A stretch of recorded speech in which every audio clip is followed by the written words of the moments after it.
What is up, team? This is SheikXD back with another Guild Wars 2 video. This one being on my Mesmer, focusing on the build up to level 60 for PvE, the traits, skills, weapons, some tips and tricks I can give you guys on PvE, maybe even for any class, but specifically on the Mesmer. And I hope this video helps. If it does, please leave a like, but let's go ahead and get started. So the general idea of this build is to have as many Phantasms out as possible, to do as much damage as possible over a duration of time, not to get confused with conditions, but our Phantasms are going to do most of our damage. So the weapons I'm currently using with this build are the Greatsword and the Sword and Pistol.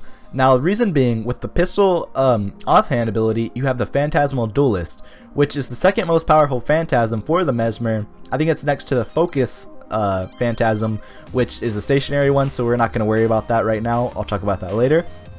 And we get the Phantasmal Berserker, which cripples enemies, which is very important, and it does a good bit of damage as well. So those are the two key Phantasms to this build at this moment, but I will discuss other weapons later on in this video. Now keep in mind, this isn't a quote-unquote shatter build, but it focuses on illusions and keeping them alive to do damage, so we don't really use the shatter abilities too often, unless with leftover clones or just positioned right or whatever, but we do use diversion and distortion for evasion capabilities. Alright, let's take a look at the traits. So as you level, I think about level 10 is when you get the manual, and about level 20 is when you have about 10 points already stocked into your traits. So for those first 10 points, I would suggest putting them straight into dueling. Now the reason for this is at a low level, you already have a good base of damage as a Mesmer compared to most other classes, so having precision is going to give you that extra crit chance and crit damage in the end, which is going to benefit you a lot more than stacking power per se, which a lot of people tend to do at low levels with any class. But for a Mesmer, you have a generally high base of damage, so it's good to start working on your crit damage and precision early on. Now with 5 stacks, you obviously get critical infusion for Vigor and whatever else, but we're going to focus on the add up trait with this, and that would be blade training. You get 50 precision while wielding one-handed sword or a spear, reduces the recharge of sword and spear skills by 20%. Now the reason we rush this skill so fast is because with this build you're constantly using a one-handed sword. No matter what weapon choices you go with during that circumstance, you're always going to have one-handed sword. It is the most powerful one-handed weapon in my opinion, unless in like PvP or whatever else, Scepter can be good. Anyway, I like the sword that's used in this build. Reason being is the Blurred Frenzy skill.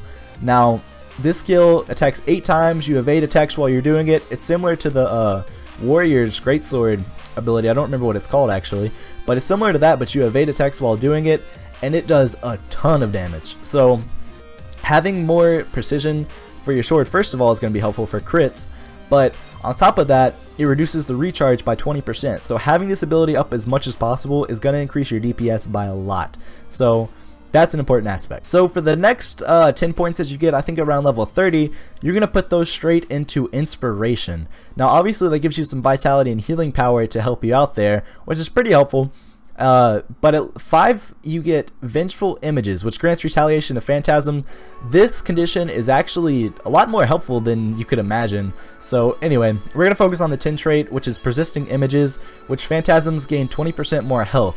Now at low levels and even higher levels, your Phantasms are pretty squishy, so they're gonna die quite often, and that's why the sword build is pretty popular, but I'll discuss that later.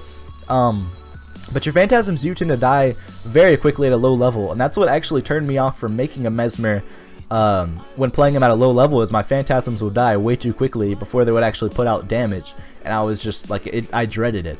But once you get this trait, things become a lot more smooth. You get that extra burst from your Phantasm, and you're able to summon another one by the time he's gone. They're a bit more beefy. It's amazing. So I would go ahead and rush that right after your dueling traits. After that, you can go ahead and put your next 10 points into Illusions or Domination. Now I put them into Illusions, but I was just leveling super fast, wasn't really paying attention to what I was doing, and I figured, you know, compounding power skill is like amazing. 3% more damage for each active illusion. Yes, I want more damage. No. The reason why I suggest you put 10 points into Domination above this is because it obviously increases your condition damage, which is good, but it's mainly for shatter skill recharge rate and your shatters to inflict confusion, which can be helpful, but it's not necessarily what we need at this point for illusion damage. So I would put your 10 points into Domination. Gives you power, condition duration, it's amazing, vulnerability when you interrupt foes, but your 10 skill that you're going to get is Empowered Illusion, which they inflict 15% more damage, which obviously you can tell why I like this over this one. It's self-explanatory. You have 9% max if you have every illusion active, and that's hard to do. And this one you have a constant 15% more damage. So I would rush 10 points in Domination. 10 points in Domination. So now between 50 and 60 you should have your next like 20 points. I would suggest putting 10 in them to make 20 dueling, which is going to give you your Sharper Images trait. I love this thing. It is my baby on a Mesmer. Your illusions inflict bleeding on critical hits.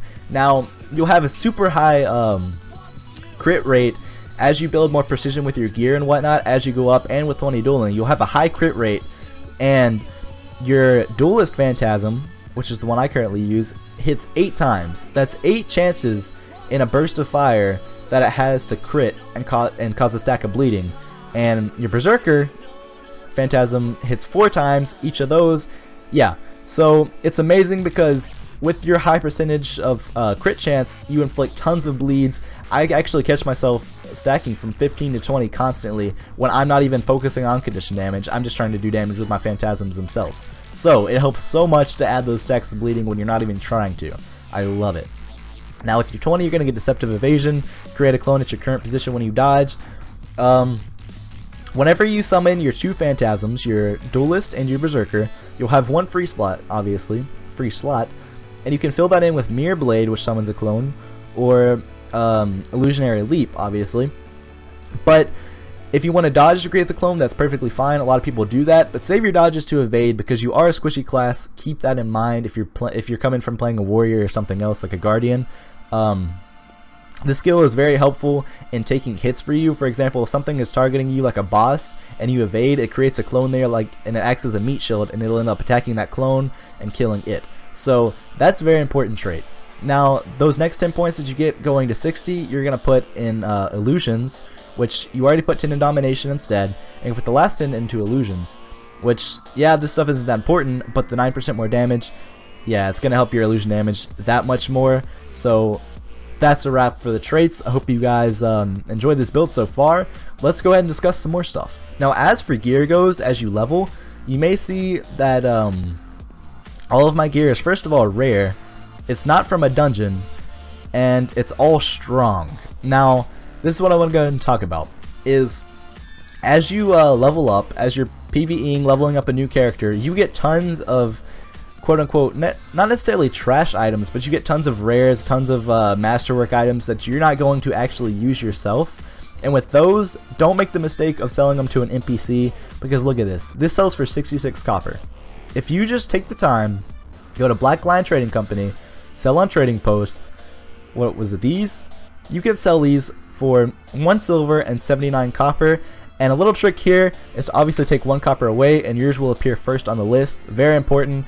As you get these kind of items, as you level up and play, you actually find yourself gaining tons of gold over time when you're not even trying. Like, you're not specifically working on building gold, but you're gaining it over time just from leveling up. So very important. Does take some time out of your leveling or whatever just to do that, but as you get gold as you level, you can spend that on gear such as rares that will cost 1 gold per set, which won't be anything for you if you just gain gold while you level.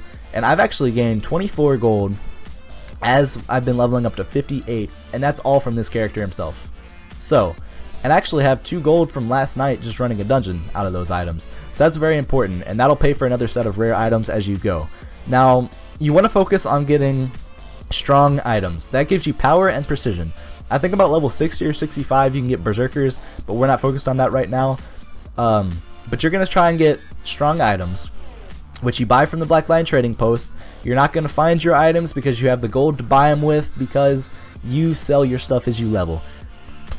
It's a golf clap for that one. Now, with your strong gear, it gives you power and precision, which are your 2 most important your key traits for this build.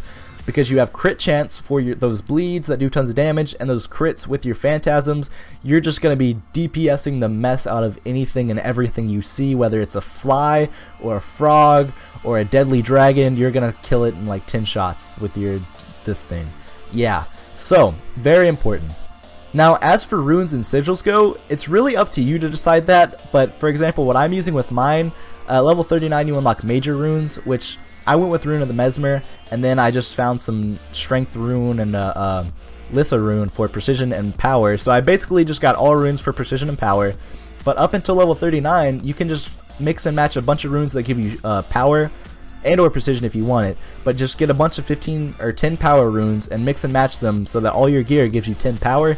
It's really helpful, and runes are very cheap. Minor runes are like copper cheap. Like, they're not even worth silver if you buy a full set of them. So you can find minor runes such as this one very, very cheap. 16 copper, you can buy it. Sigils, kind of more important depending on what you're doing.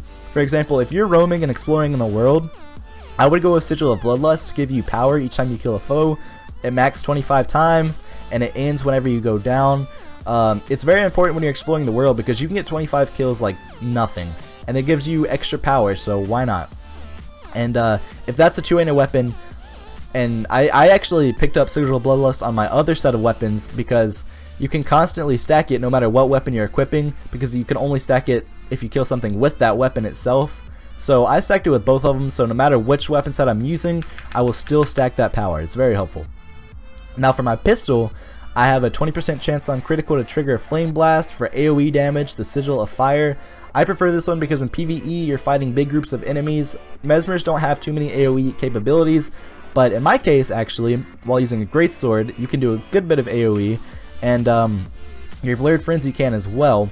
But with that pistol, 8 attacks, 20% chance to cause a Flame Blast just from your Phantasm itself.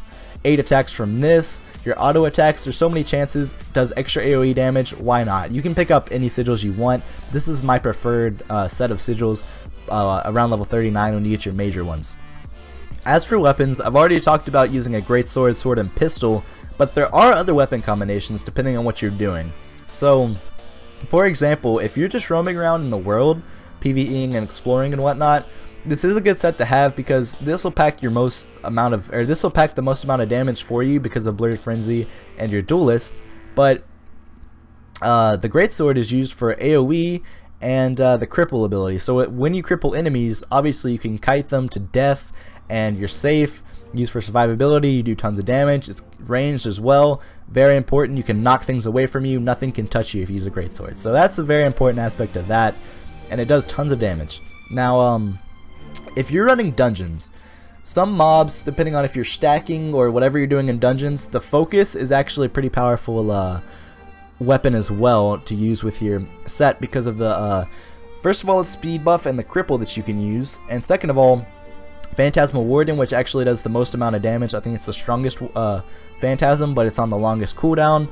It creates a clone or a Phantasm, and it circles around, and you know what, I'll actually give you a demonstration here. This is exactly what it does right here. It's a stationary Phantasm, and it attacks tons of times, and that's why you don't want to use it in roaming PvE. So in dungeons, when you're stacking or fighting bosses, that's actually an important Phantasm you can use to do tons of damage, because it's going to do most of the damage, has 12 chances to crit, and it's a strong Phantasm to use in dungeons, does tons of damage. But considering I've been roaming a lot, I've just been using a pistol, and I haven't really thought to buy a focus, but I really do need to because I'm starting to enjoy it a lot more once you get used to the playstyle. Now, the staff, the two-handed staff, is a very, very important weapon if you need survivability capabilities or AoE, because you can use Chaos Storm to give you random boons, apply conditions on enemies. When you attack, it bounces off enemies, gives you boons. You have Chaos Armor. It's a defensive type weapon. It doesn't do as much damage as these, and it's used mainly for conditions. So I wouldn't really suggest it with this build, but it can be powerful when you use your Mage Phantasm with it, which does more damage the more conditions they have. But that's more of a defensive weapon, so if you need it, use it. I love the staff, nothing against it. This is just more of an offensive build, and we don't really need it. Now by this point, you should have a general idea of what to do with your Mesmer as you level to 60. Beyond that, I guess it's up to you, and while doing that, some of this stuff is up to you. Now, my utilities, not that important. You know, I use the null field right now, the blink teleportation. This one is important, the Signet of Illusions, to grant more health to your illusions, 50% to be exact. You need to keep that up as much as possible, unless you have to force a stealth wall or something like that. But utilities do vary depending on the situation. I like Time Warp to help my teammates out in boss fights, which is what I've been doing lately. And Ether Feast is your best healing ability. In my opinion, you can test out the other ones, but I definitely prefer this because you heal depending on your illusions, and it gives you the best heal. And it has a really short cooldown, so I prefer this one, but the rest is up to you. I hope you enjoy your Mesmer. Do whatever the heck you want to do with it. Hope you guys enjoyed the video. Hope it was very informative, and I hope to help you out with your journey on your Mesmer in PvE in Guild Wars 2. A wonderful game, and I hope you guys have a wonderful day. Please check out my stream. I think the link will be in the description. Leave any questions, comments, whatever in the comment section below, and I will get back to them. And yeah, guys, it's been fun. This is ShinkXD signing out. See you guys later. Peace.